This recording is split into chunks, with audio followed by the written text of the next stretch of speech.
they say you can tell everything about a person's character by how they treat someone who can do nothing for them. I have found this to be absolutely devastatingly true. And the people who mistake that silence for weakness, who mistake that patience for ignorance, who look across a room at a quiet old man in simple clothes and see nothing worth respecting, those are always the most interesting people to watch. My name is William Hayes, and I have been that quiet old man my entire life, intentionally. I am 69 years old. I drive a 2003 Buick LeSabre that my daughter Serena has been begging me to retire for the better part of 3 years. It is silver.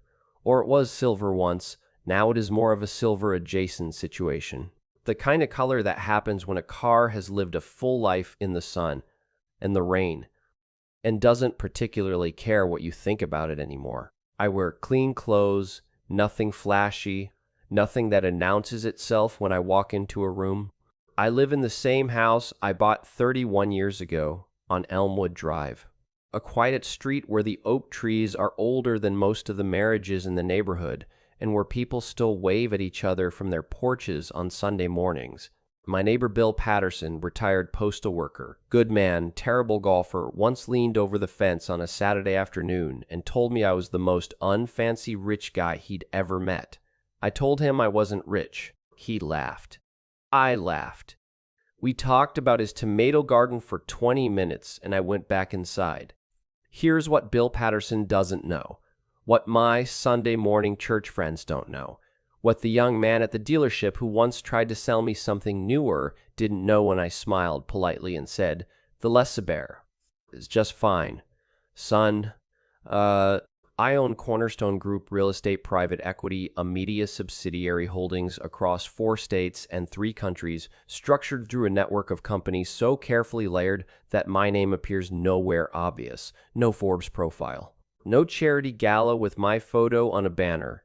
No profile in any business magazine with a headline about my journey to the top. I built it that way deliberately, brick by brick, decision by decision, over 4 decades of getting up before sunrise and going to bed after midnight and never once confusing visibility with value. Cornerstone Group is worth $1 billion.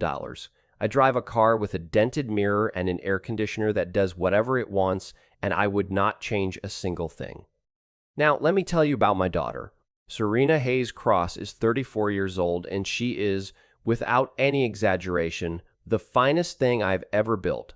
Smarter than me, warmer than her mother, God rest her soul. She has this laugh that starts quiet and then takes over an entire room before she even realizes it's happening.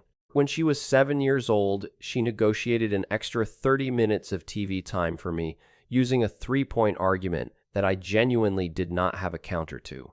I remember sitting there thinking, this child is going to be dangerous one day. I was right. What I did not anticipate was who she was going to marry.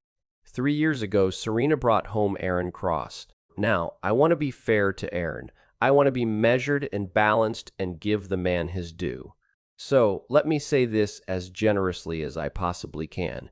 Aaron Cross is the human equivalent of a firm handshake that goes on just a little too long. He is 38 years old, 6 foot even, good-looking in the way that men who spend considerable time in front of mirrors tend to be. He wears suits that fit him perfectly and watches that cost more than some people's cars, and he has this habit of steering every conversation, every single one, back to something he has achieved, something he owns, or somewhere impressive he has recently been. Within the first 15 minutes of meeting me, he mentioned his MBA, his golf handicap, and the fact that he had recently been to a conference in Geneva. Geneva. He said the word Geneva the way people say it when they want you to know they have been to Geneva. I nodded. I said, "That's wonderful, son." 6 months after meeting Serena, Aaron Cross was appointed CEO of CrossPoint Logistics. Now, here is where the story gets interesting, and I need you to stay with me here, because this is important. CrossPoint Logistics is one of Cornerstone Group's subsidiaries, a solid company. 4 2012 employees, contracts with some of the largest distribution networks in the country. Good bones, real value. Aaron Cross got that job through what appeared to be a completely standard competitive search process. Recruitment firm, multiple rounds of interviews, reference checks, board evaluation. The whole process looked immaculate from the outside. What nobody knew, what Aaron Cross specifically did not know, and still does not know to this day, is that I quietly controlled every single step of that process from beginning to end. I watched his interviews through a one-way arrangement with the recruitment firm. I reviewed his references personally. I read every evaluation the board submitted. I approved his compensation package. I signed off on his appointment. And then I went home, changed into my gardening clothes, and planted 3 rose bushes along the back fence. Aaron Cross became CEO of my company. He sent me a text that evening that said, "Big news. Just landed a huge CEO role. Serena is so proud." "Hard work pays off," I replied. "Congratulations, son. Well deserved." Then I put my phone down and watched the evening news. I want to be honest with you about something. In the beginning, I genuinely wanted to give Aaron Cross a chance. I did. I am not a man who makes up his mind about people quickly. I have hired and mentored enough human beings in my lifetime to know that first impressions are just that. First impressions. People grow. People surprise you. I have been surprised before. Aaron Cross did not surprise me. What he did instead was show me, slowly and consistently, exactly who he was. It started small, the way it always starts small. Then came the evening at his company dinner. His company, he believed, where he introduced me to his colleagues, and one of them, a young VP type with too much hair product, asked me what I did. Before I could open my mouth, Aaron said, and I quote, "He's retired. Serena's dad." The Serena's Yar evening, Mr. Hayes. And just like that, I was moved along like a guest at a party who had wandered into the wrong room. I smiled. I moved along. I filed it away. But the moment, the specific moment that changed everything, happened on a Tuesday afternoon about 4 months ago. I had stopped by CrossPoint's offices to handle something quietly through one of my holding company representatives. I was in the building, unremarkable as always, an old man in clean, modest clothes who nobody looked at twice. And as I passed the corridor near the executive floor, I heard Aaron's voice coming from around the corner. He was talking to someone, another executive by the sound of it. I stopped. "Serena's dad," Aaron was saying, and I could hear the smile in his voice. "Oh, he's harmless. Poor old guy, Pete Durley, I think. You know the type. Was probably somebody back in the day. Now he just potters around his garden and drives that old Buick." He lowered his voice, but not enough. "Serena feels responsible for him, which is, a lot sometimes, but what can you do? Family is family." Then I straightened my jacket and I walked quietly back the way I came. "Peaked early. Drives that old Buick." I let those words sit with me for 4 months. I am a patient man. I come from a long line of patient men. My father used to say, "William, the river doesn't fight the rock. It just keeps moving." And eventually, the rock is gone. I kept moving. If you've been listening for a while, do us one quick favor. Subscribe. It costs you nothing and means everything to us. Thank you, genuinely. The dinner invitation came on a Thursday evening. Serena called me excited, warm, the way she always is. Aaron's parents, Gerald and Margaret Cross, were hosting a family dinner at their estate out in Westfield. Gerald was a retired investment banker. Margaret was the kind of woman whose entire personality was constructed around the square footage of her home. They wanted to get together, all of us, one big happy family. "Dad, you'll love them," Serena said. "They're very warm people." "I'm sure they are, sweetheart," I said. I already knew things about Gerald and Margaret Cross that would have made that sentence very difficult for Serena to finish, but I said nothing. I told her I would be there. I told her I was looking forward to it. Then Aaron called. He called me directly, which was already unusual enough to be interesting. He was friendly, casual, the way people are friendly and casual when they are about to say something they know is slightly offensive, but have decided to say anyway. "Hey, so, just heads up about Saturday," he said. "Gerald and Margaret, they're pretty, traditional, old school, so it might be worth maybe, I don't know, dressing up a little. Nothing crazy, just, something a bit sharper than usual." There was a pause. "Aaron," I said pleasantly, I appreciate you thinking of me. Of course, he said, relieved. Just want everyone to be comfortable. You know how it is. I do, I said. I'll see you Saturday. I hung up the phone. I looked at my reflection in the hallway mirror for a long moment. Then I went to my closet, moved past the suits in the back, the charcoal ones, the navy ones, the ones I wore when Cornerstone closed its largest acquisition 11 years ago, moved past all of it, and I pulled out my simplest clothes, clean, pressed, modest. I laid them out for Saturday. Then I walked out to the driveway, patted the roof of the old Buick LeSabre twice, the way you pat the shoulder of someone you trust before something important. We're going to a dinner, old girl, I thought. Dress code is humble. We've got that covered. Because here is what Aaron Cross did not understand. Here is what Gerald and Margaret Cross did not understand. Here is what nobody in that dining room was going to understand until it was far too late. I wasn't dressing down because I had nothing better. I was dressing down because I wanted to see exactly who they were when they thought nothing was at stake. And I had a feeling, a very quiet, very certain 40 years in the making kind of feeling that they were about to show me everything. Saturday was coming, and so was I. Saturday arrived the way important days always do. Quietly, without fanfare, like it had no idea what it was about to become. I woke up at 5:30 in the morning, the way I have woken up every day for the last 40 years, made my coffee, black, no sugar, the same way my father drank it and his father before him. Sat at my kitchen table by the window that looks out onto the garden and watched the morning come in slow and gray over the oak tree in the backyard.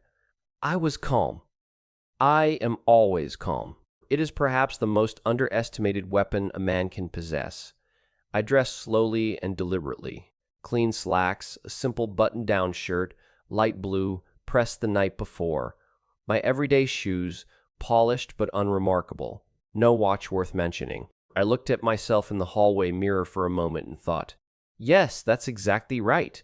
I walked out to the driveway. The LeSabre sat there in the morning light, silver and unhurried, the cracked passenger mirror catching a thin sliver of the early sun. I got in. The engine turned over with its familiar morning groan, that low rattling complaint that I have come to find oddly comforting, and then settled into its steady idle. Let's go see who these people are, I thought, and I drove to Westfield. The Cross estate sat at the end of a long private driveway lined with trimmed hedges that were maintained with the kind of aggressive perfection that communicates a specific message to anyone arriving. We are people who control things, even the hedges. I pulled the LeSabre through the gate and followed the driveway to the front of the house. There was a young man stationed near the entrance, not quite a valet, not quite a butler, but something in between, whose entire job appeared to be making arriving guests feel either welcomed or assessed, depending on what they drove. He looked at the LeSabre, then he looked at me, then he looked back at the LeSabre with an expression I have seen many times in my life. The expression of a young man performing a rapid and unfavorable calculation. "Good evening, sir," he said, recovering professionally. "I can take your car around." "Thank you, son," I said, handing him the keys. "She pulls a little to the left. Don't let that alarm you." He nodded with the focused expression of a man trying very hard not to have any further feelings about the vehicle he had just been handed. I straightened my shirt and walked toward the front door. Gerald Cross opened it before I could knock. He was a tall man, 72, silver-haired, broad-shouldered, the kind of physical presence that had probably commanded rooms effortlessly for most of his life. He was dressed in that particular way of wealthy men at home, expensive casual, the kind of clothes that cost more than formal wear but are designed to look relaxed. His smile when he saw me was warm, practiced, the kind of smile that is assembled rather than felt. "William," he said, extending his hand, "so glad you could make it. Come in, come in." His handshake lasted exactly as long as it needed to, and not 1 second more. I noticed. The house was everything the driveway had promised, high ceilings, art on the walls that was chosen to be impressive rather than loved. A staircase that curved upward with the quiet confidence of a staircase that knows it is being admired. Every surface communicated the same thing. We have always had this. We were born into this. This is simply what our life looks like. Margaret Cross appeared from the direction of what I assumed was the sitting room. She was elegant in the way that certain women of a certain generation and tax bracket are elegant, assembled, precise, not a single detail unconsidered. Her jewelry was understated in the specific way that very expensive jewelry is understated, which is to say it was not understated at all. "William," she said warmly, taking both my hands in hers the way people do when they want physical contact to substitute for actual sincerity. "We have heard so much about you. You are just as sweet as Serena described." Sweet. There it was. First word out of her mouth. Sweet. Not impressive, not accomplished, not interesting. Sweet. The word people use for golden retrievers and elderly relatives who don't quite follow the conversation anymore. "Thank you, Margaret," I said warmly. "You have a beautiful home." She beamed. People who have built their identity around their possessions never tire of hearing their possessions complimented. Serena appeared from across the room and crossed to me immediately, wrapping her arms around me the way she has since she was 4 years old. I held on to that hug for just a moment longer than usual. "You look great, Dad," she whispered. "So do you, sweetheart," I said. Aaron materialized behind her. He looked at my outfit with an expression he controlled very quickly, just a flicker, half a second, but I caught it the way I always catch things. A brief, pained look that said I specifically asked him to dress up, followed immediately by the recovery smile. "William, glad you made it," he said, clapping me on the shoulder the way men do when they are performing warmth for an audience. "Come on in. Gerald just opened something special." Something special. I would come to understand that this was the theme of the evening. Everything, the wine, the food, the house, the family, was something special. Everything except me. We moved to the dining room. The table was set with the kind of deliberate formality that takes hours to arrange and is specifically designed to make certain guests feel the gap between themselves and their hosts. Crystal glasses, heavy silverware, candles that had probably never been lit before tonight and would likely never be lit again.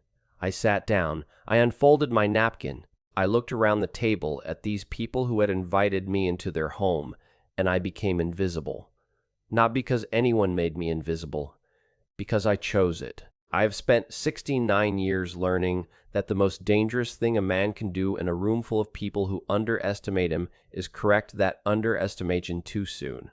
So I sat. I smiled. I asked polite questions. I complimented the wine I had not yet tasted. And I watched. Gerald led the conversation the way men like Gerald always lead conversations. From the front, loudly, with the absolute confidence of someone who has never once been told he was talking too much. He spoke about the markets, about a recent trip to Scotland, about Aaron's extraordinary instincts at Cross Point. "The boy has completely transformed that company," Gerald said, swirling his glass. "The board respects him enormously. I always knew he had it in him. Leadership is in the blood, I believe. Just informatively the way people look at you when they want to establish a contrast without having to say it directly." I nodded appreciatively. "That's wonderful," I said. "You must be very proud." Then she turned to Serena with a smile that had a very specific shape. "And Serena, you must feel so secure having a husband who provides so well. It's such a blessing. Not every girl is so lucky."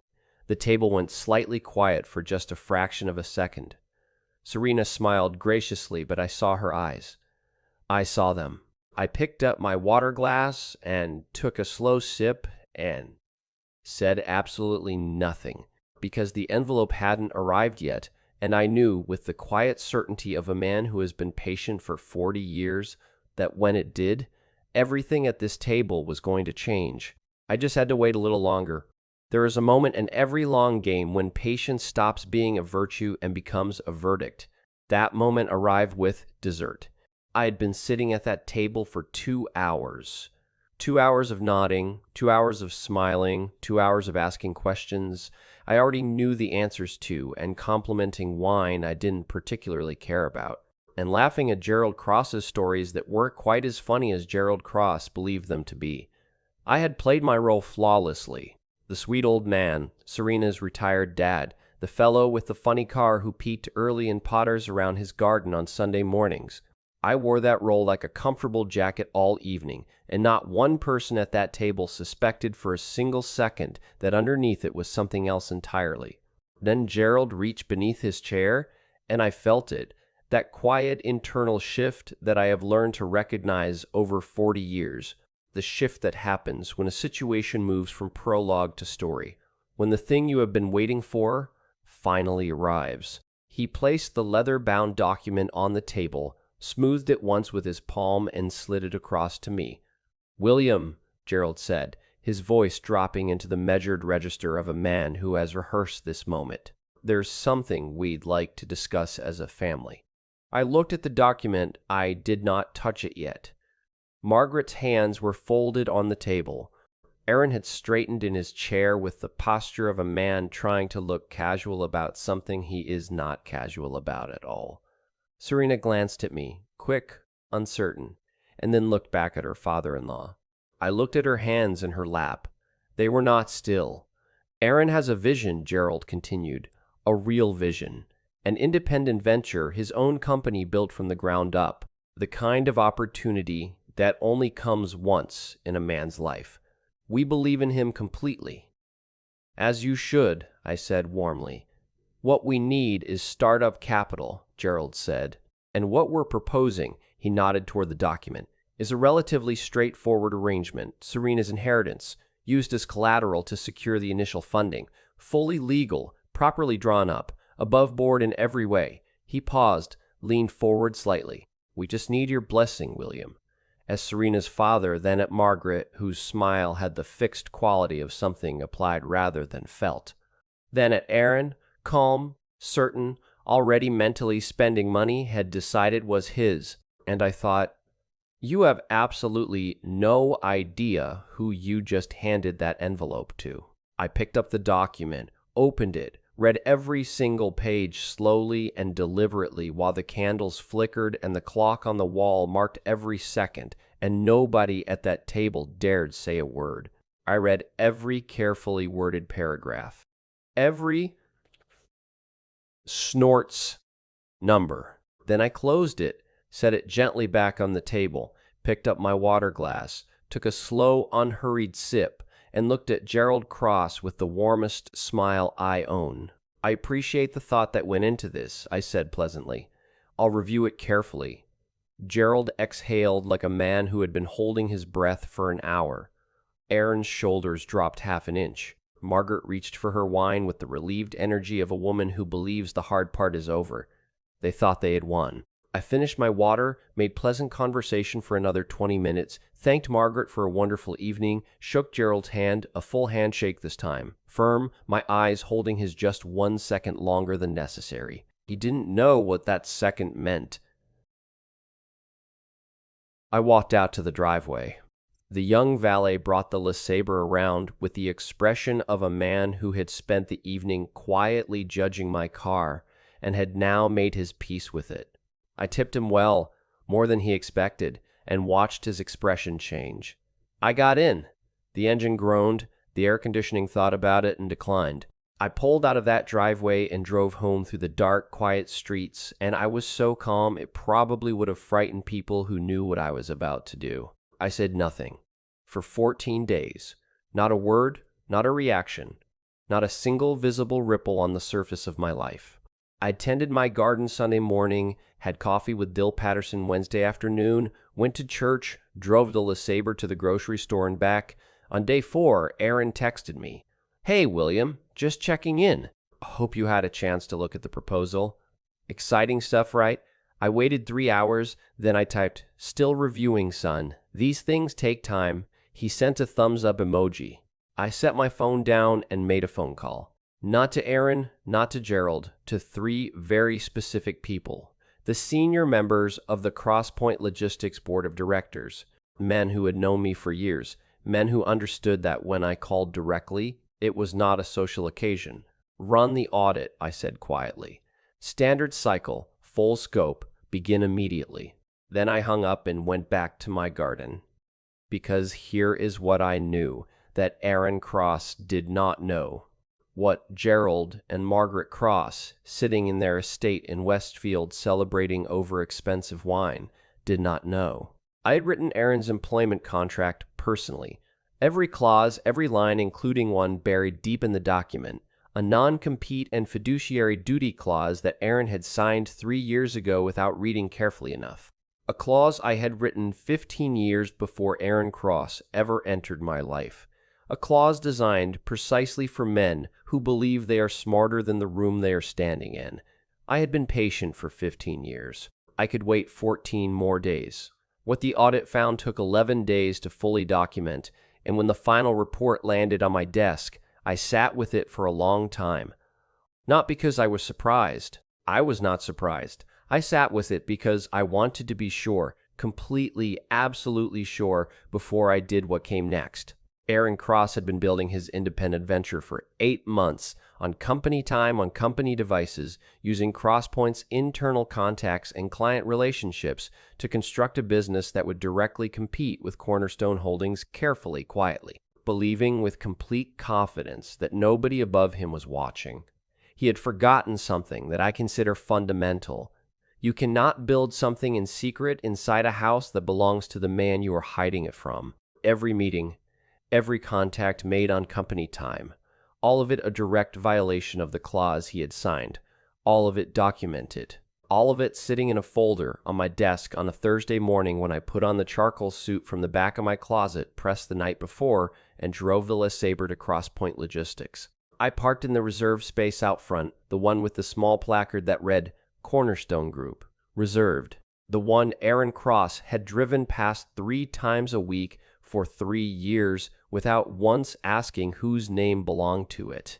I walked into that conference room and I sat at the head of the table, board members to my left, legal team to my right, the audit findings in a folder in front of me, and in approximately 4 minutes. Aaron Cross walking through that door believing he was arriving for a routine check-in. I straightened my jacket. I waited. The door opened.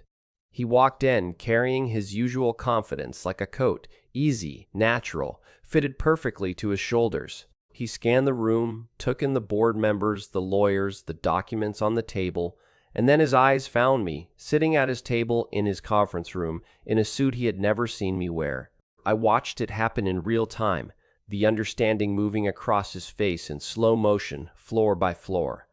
The recruitment search, the contract, the audit, Gerald's proud smile, the envelope sliding across the table. Every single moment of the last 3 years arriving all at once in that conference room on a Thursday morning. The silence lasted 10 full seconds. I let every one of them land. Then I said quietly, "Sit down, Aaron." He sat. "I'm going to say this once," I said. "Not because I'm angry. I want you to understand that. I am not angry. Anger is for men who didn't see this coming. I saw this coming from the moment you slid that car printout across my kitchen counter 3 years ago." I opened the folder. CrossPoint Logistics is owned by Cornerstone Group. Cornerstone Group is owned by me. Has been for 19 years. The company you run, the salary you earn, the reputation you have spent 3 years building your entire identity around, exists because I built it. I appointed you because I believed in what I saw. I gave you every resource you needed to become something real. And for 8 months, you used those resources to construct something designed to compete against the very foundation that made you. I closed the folder.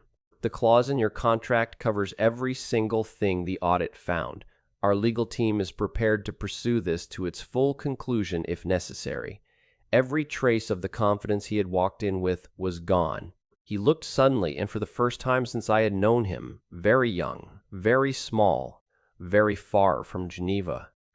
"However," I said, "I am not interested in destroying you. I am interested in clarity. So, here is what happens next. You resign today, quietly, professionally. Your reputation stays intact, and this stays between these walls, or we proceed legally, and everything in this folder becomes part of a very public record." He looked at the board members, neutral. He looked at the lawyers, neutral.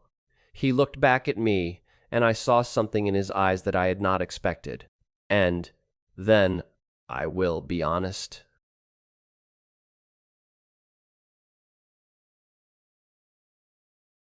It moved me slightly. Not anger, not defiance, not the performance of a man trying to salvage a situation. Shame, real shame. The deep, quiet kind. The kind that only comes when a man finally sees himself with complete clarity and does not like what he finds. "I'll resign," he said quietly, like the words cost him something. "Good," I said. I stood up, buttoned my jacket, picked up my folder. "One more thing," I said at the door. "The proposal your father presented at dinner, Serena's inheritance as collateral, I let that sit for exactly 1 second. My lawyers transferred her inheritance this morning directly into her name, irrevocably, in a personal account that requires her signature alone. Gerald's proposal is now a document about money that no longer exists where he believed it did. Tell your parents I said thank you for dinner." The lamb was excellent. I drove home in the Lesseber. The engine cleared its throat at the first start. The air conditioning came on briefly and then reconsidered. The cracked passenger mirror caught the last of the afternoon light as I turned onto Elmwood Drive and pulled into my driveway. I sat in the car for a moment, just sat. 31 years of being the man nobody looked at twice, and knowing exactly who I was the entire time. I patted the dashboard once. Good girl, I thought. Then I went inside and called my daughter. She arrived 20 minutes later and found me at the old wooden kitchen table. 2 cups of tea already poured. She sat down across from me and looked at my face for a long, careful moment. The way she has looked at my face since she was 4 years old, reading it like a map. She has known her whole life. From the beginning, the company, the structure, the Crosspoint appointment, the contract clause I had written 15 years ago, the audit, the boardroom, the inheritance transfer, every piece of it laid out quietly. When I finished, Serena was silent for a long time. Then Serena looked up at me and asked the question, the only question, the one I had been carrying the answer to for 30 years. "Dad, why didn't you ever tell me about any of it?" I looked down at my cup, looked out at the dark garden, looked back at my daughter, at her mother's eyes in her face, at the laugh that takes over rooms, at the 7-year-old who out-argued me over television time and won. "Because I wanted you to choose your life," I said, "not have it chosen by what I own. I never wanted you to look at me and see a company. I wanted you to see your father." She cried. I held her hand across the table and I let her. And I thought about Gerald Cross sitting very still in that estate in Westfield, Margaret setting down her wine, Aaron finding the words to explain to his parents why the quiet old man in the simple clothes had turned out to be the one person in that dining room they should never, not for 1 single second, have underestimated. I thought about all of that and then I let it go, because the only thing in the world that mattered to me was sitting right across this table, hands wrapped around a warm cup, eyes red, smiling through it. My daughter, the finest thing I ever built. Some men don't look powerful, they just are. And the ones who underestimate them, they always find out. If you enjoyed this story, join our community by hitting that like button and subscribing for more real, raw, and family-centered stories. I'll see you in the next one.